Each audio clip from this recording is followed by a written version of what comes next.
S K super TMT, the long life TMT. ಅಬಕಾರಿ ಲಂಚದ ಪ್ರಕರಣ, ಇದೇ ವಿಚಾರ ಇವತ್ತು ವಿಧಾನಸಭೆಯ ಅಧಿವೇಶನದಲ್ಲೂ ಸದ್ದು ಮಾಡಿದೆ. ವಿಪಕ್ಷ ನಾಯಕ ಆರ್ ಅಶೋಕ್ ಇದೇ ವಿಚಾರಕ್ಕೆ ಸಂಬಂಧಪಟ್ಟಂತೆ ಪೆನ್ ಡ್ರೈವ್ ಬಾಂಬ್ ಸಿಡಿಸಿದ್ದಾರೆ. ಹೌದು, ವಿಧಾನಸಭೆಯಲ್ಲಿ ಮತ್ತೆ ಅಬಕಾರಿ ಲಂಚ ಪ್ರಕರಣದ ವಿಚಾರ ಸದ್ದು ಮಾಡಿದೆ.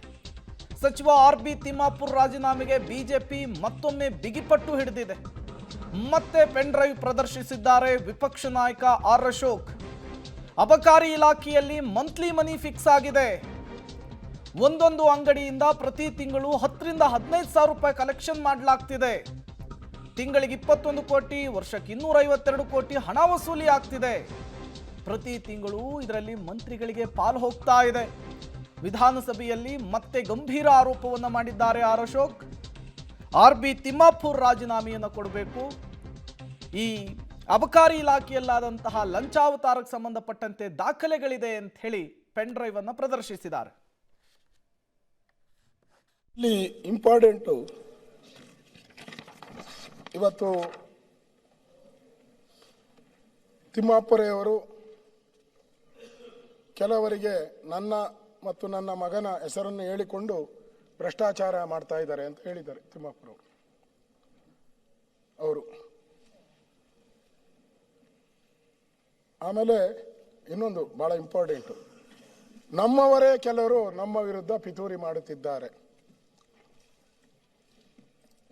ಇನ್ನೊಂದು ಇಂಪಾರ್ಟೆಂಟು, ಎಲ್ಲ ಇಲಾಖೆಯಲ್ಲೂ ಈ ಥರದ ನಡೀತಾ ಇರ್ತೈತೆ. ಆದರೆ ದಲಿತ ಅಂತೇಳಿ ನನ್ನೇ ಟಾರ್ಗೆಟ್ ಮಾಡಿದರ ಯಾಕೆ? ತಿಮ್ಮಾಪುರೆಯವರು, ಗೌರವಾನ್ವಿತ ತಿಮ್ಮಾಪುರೆಯವರು. ಪರಮೇಶ್ವರ ಯಾವ ಇದು ಅವರು ದಲಿತರೆ, ಅವ್ರದ್ದು ಯಾಕೆ ಬಂದಿಲ್ಲ ಯಾವುದೂ? ರಮೇಶ್ ಜಾರಕಿಹೊಳಿ ಅವರು ದಲಿತರೆ, ಸತೀಶ್ ಜಾರಕಿಹೊಳಿ ಅವರು ಎಸ್ ಟಿ, ಮುನಿಯಪ್ಪ, ನಮ್ಮ ಮುನಿಯಪ್ಪನವರು ನಮ್ಮವರು.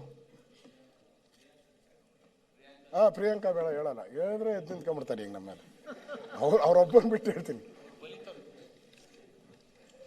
ಇವರೆಲ್ಲ ಇದ್ದಾರೆ. ಇವ್ರದ್ದು ಯಾರ್ದು ಬರ್ದೀರಾ? ಗೌರವಾನ್ವಿತ ತಿಮ್ಮಾಪುರ ಅವ್ರದ್ದು ಯಾಕೆ ಬಂದಿದೆ? ಎಲ್ಲ ಇಲಾಖೆಯಲ್ಲೂ ಭ್ರಷ್ಟಾಚಾರ. ಅಧ್ಯಕ್ಷರೇ, ಒಬ್ಬ ಮನುಷ್ಯ ನಮ್ಮಲ್ಲಿ ಗಾದೆ ಮಾತಿದೆ. ಗಾದೆ ಏನು ಅಂತ ಹೇಳಿದ್ರೆ, ಆ ಗಂಗೆ ಇದ್ದಾಳಂತೆ, ಗಂಗೆ ನೀರು. ಯಾರಾನ ಗಂಗೆ ಒಳಗೆ ಬಿದ್ದೋಗ್ಬಿಟ್ರೆ ಆ ಗಂಗೆ 3 ಸರಿ ಚಾನ್ಸ್ ಕೊಡ್ತಾಳಂತೆ ಅವನಿಗೆ ಎದೊಳಕ್ಕೆ. 3 ಸರಿ ಮುಳುಗಿ 4ನೇ ಸರಿ ಒಳಕೋಗ್ಬಿಡ್ತಾರೆ. ಫಸ್ಟು ಆಡಿಯೋ ಬಂತು, ಹಿಂದೆ ಆಡಿಯೋ ಬಂತು, ಫಸ್ಟ್ ಆಡಿಯೋ ಇದು. ಅದಕ್ಕೆ ಗ್ರೀನ್ ಹಾಕಿದ್ದೀನಿ, ಗ್ರೀನ್ ಫಸ್ಟ್ ಆಡಿಯೋ ಗ್ರೀನ್. ಯಾರಾದರೂ ಬುದ್ಧಿ ಇದ್ದಿದ್ರೆ, ನಮ್ಮ ಪ್ರಿಯಾಂಕಾ ಅವರು ಇದ್ದಾರೆ, ಬುದ್ಧಿ ಇದ್ದಿದ್ರೆ ಯಾರಾದರೂ ಅಬಕಾರಿ ಅಂಗಡಿನ ಕ್ಲೋಸ್ ಮಾಡ್ಕೊಂಡು ಬಾಯಿ ಮುಚ್ಕೊಂಡು, ಯಾಕೋ ನನ್ನ ಮೇಲೆ ಸುತ್ತು ಇರೋರು ಸರಿ ಇಲ್ಲ, ಎಲ್ಲ ನಮ್ಮವರೇ ಕೈ ಕೊಡ್ತಾ ಇದ್ದಾರೆ ಅಂತೇಳಿ ಅಂಗಡಿ ಮುಚ್ಕೊಂಡು ಮಾಡ್ಕೊಬೇಕಾಯ್ತು. ಇಲ್ಲ CM ಅವ್ರ ಕಾಲೋ ಕೈಗೋ ಬಿದ್ದು ಇಲಾಖೆನಾದ್ರೂ ಚೇಂಜ್ ಮಾಡು. ಅದು ಫಸ್ಟ್ ಬರ್ತದೆ CD, ಇದು ವಿಡಿಯೋ ಆಡಿಯೋ ಬರ್ತದೆ. ಕೇರ್ ಇಲ್ಲ. ಮತ್ತೆ ಅದಾದ್ಮೇಲೆ ಮತ್ತೆ 1-2 ತಿಂಗಳು ಬಿಟ್ಬಿಟ್ಟು ಮತ್ತೆ ಒಂದು ಆಡಿಯೋ ಬರ್ತದೆ. ಸಿಗ್ನಲ್ ಲೈಟು ಹುಷಾರ್ ಎಲ್ಲ ಬಂದಾಗ ರೆಡಿ ಅಂತ.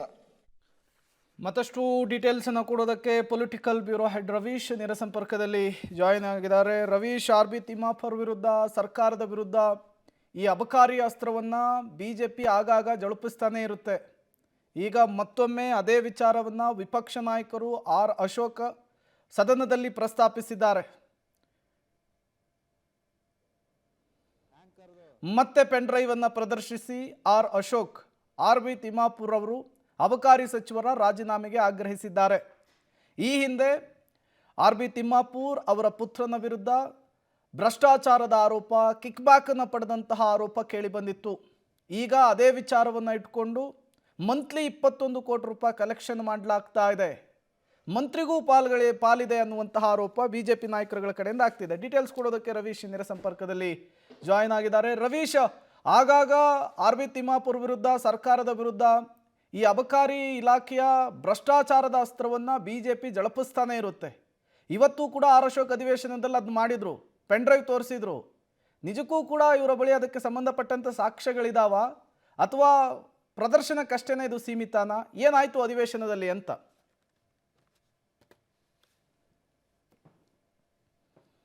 ಓಕೆ, ಮತ್ತೆ ಕರೆ ಕಟ್ಟಾಗಿರುವಂತಹದ್ದು. ಪೆನ್ಡ್ರೈವ್ ಪ್ರದರ್ಶಿಸಿ ಆರ್ ಅಶೋಕ್ ಅಬಕಾರಿ ಇಲಾಖೆಯ ಭ್ರಷ್ಟಾಚಾರದ ವಿಚಾರಕ್ಕೆ ಸಂಬಂಧಪಟ್ಟಂತೆ ಮಾತನಾಡಿದ್ದಾರೆ. ಮತ್ತೊಮ್ಮೆ ಅಧಿವೇಶನದಲ್ಲಿ RB ತಿಮ್ಮಾಪುರ್ ಅವರು ರಾಜೀನಾಮೆಯನ್ನು ಕೊಡಬೇಕು ಅಂಥೇಳಿ ಪಟ್ಟನ್ನು ಹಿಡಿದಿದ್ದಾರೆ.